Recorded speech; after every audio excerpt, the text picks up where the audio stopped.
Shalom, selamat malam Bapak Ibu Saudara-saudari yang dikasihi Tuhan. Kebenaran firman Tuhan Pendeta Dr. Erastus Sabdono bersama saya Z. Ferry menyampaikan malam hari ini berjudul Dimensi Kehidupan Orang Percaya. Jika cara pandang seseorang mengenai keselamatan hanya dalam satu dimensi, pasti tidak ada perjuangan yang proporsional untuk mengalami dan memiliki keselamatan. Banyak orang Kristen yang memandang keselamatan hanya dalam satu dimensi, bahwa Yesus telah mati di kayu salib bagi manusia pada 2000 tahun yang lalu, menebus dosa umat pilihan. Mereka memandang bahwa pengorbanan Yesus sudah menjadi jaminan bagi orang Kristen. Kalau mereka pasti selamat masuk surga, yaitu bagi mereka yang mempercayai fakta sejarah itu dan mengakui status Yesus sebagai juru selamat, mereka merasa sudah menjadi anak-anak Allah yang sah dengan segala hak-haknya, yaitu berkat-berkat jasmani dan pemeliharaan Allah. Kemudian nanti kalau mati boleh meyakini pasti masuk surga. Inilah yang dipandang sebagai kasih karunia. Cara berpikir ini salah. Pengertian pembenaran yang mereka pahami tidak lengkap dan kurang akurat. Mereka berkeyakinan bahwa Yesus telah mati di kayu salib sebagai usaha membenarkan orang percaya sekali untuk selamanya dan sudah tuntas sempurna. Pembenaran telah menempatkan manusia sebagai orang yang benar di hadapan Allah Bapa, di mana orang Kristen sudah diakui sebagai anak-anak Allah yang sah oleh pembenaran tersebut. Dan orang percaya tidak perlu lagi melakukan perjuangan untuk mengalami dan memiliki keselamatan, sebab mereka meyakini telah memiliki keselamatan.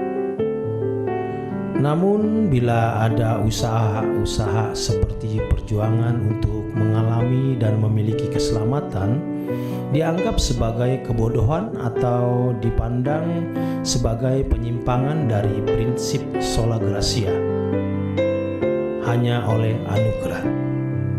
Cara berpikir ini sudah mengakar selama bertahun-tahun, bahkan berabad-abad, sehingga mereka tidak menemukan kemurnian kebenaran yang Yesus dan para rasul ajarkan. Kekristenan seperti ini hanya menciptakan keberagamaan seperti agama-agama pada umumnya, bukan jalan hidup yang Allah kehendaki, yaitu kehidupan Yesus yang harus dikenakan. Menurut mereka, dosa-dosa telah diampuni sekali untuk selamanya, sehingga tidak perlu lagi terlalu mempersoalkan masalah dosa. Darah Yesus sudah menghapus dosa, berarti masalah dosa sudah selesai. Kalaupun mereka meminta ampun atas kesalahan yang mereka pahami hanyalah pelanggaran terhadap hukum atau moral secara umum. Mereka tidak memerhatikan masalah kodrat dosa yang harus diganti dengan kodrat ilahi. Hal ini menyebabkan mereka tidak memiliki perjuangan, tidak masuk jalan yang sempit, atau mengerjakan keselamatan dengan takut dan gentar, guna mengalami perubahan kodrat.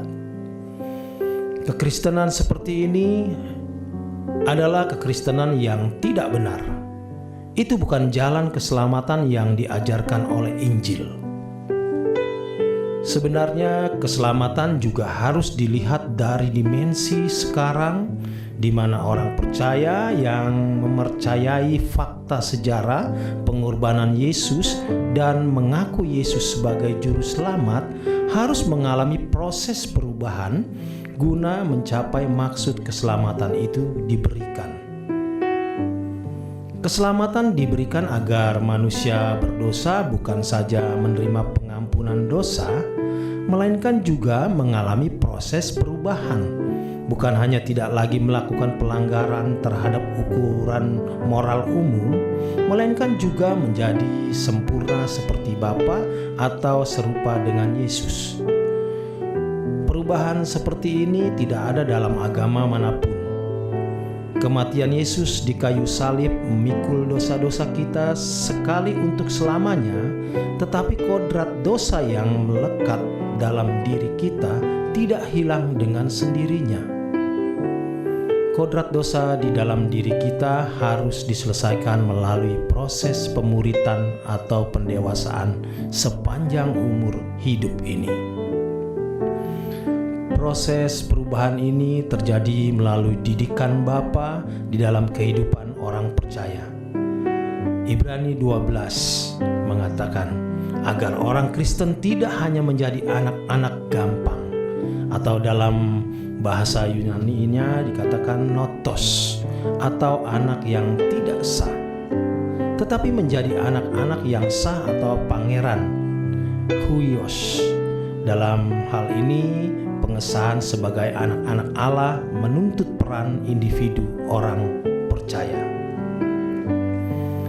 Pembenaran oleh darah Yesus membuat kita dibenarkan di hadapan Allah Bapa. Allah tidak melihat dosa atau kesalahan yang telah, sedang, dan bisa kita lakukan lagi. Kita dianggap benar oleh darah Yesus yang menghapus dosa kita atau salib yang memikul dosa kita. Bapa memberikan Roh Kudus sebagai materai yang menuntun kita kepada seluruh kebenaran.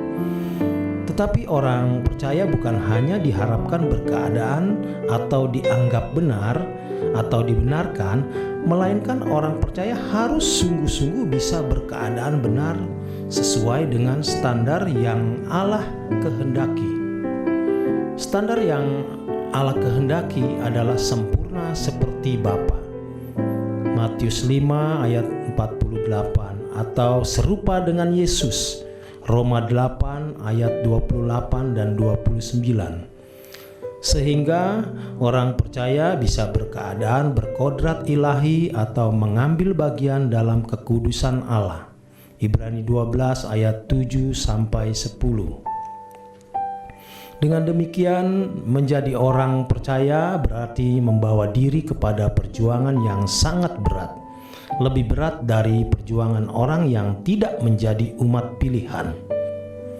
Menjadi orang Kristen bukan berarti akan memiliki kemudahan hidup di bumi ini, dengan jaminan berkat-berkat jasmani dan nanti kalau mati pasti diterima masuk ke dalam surga.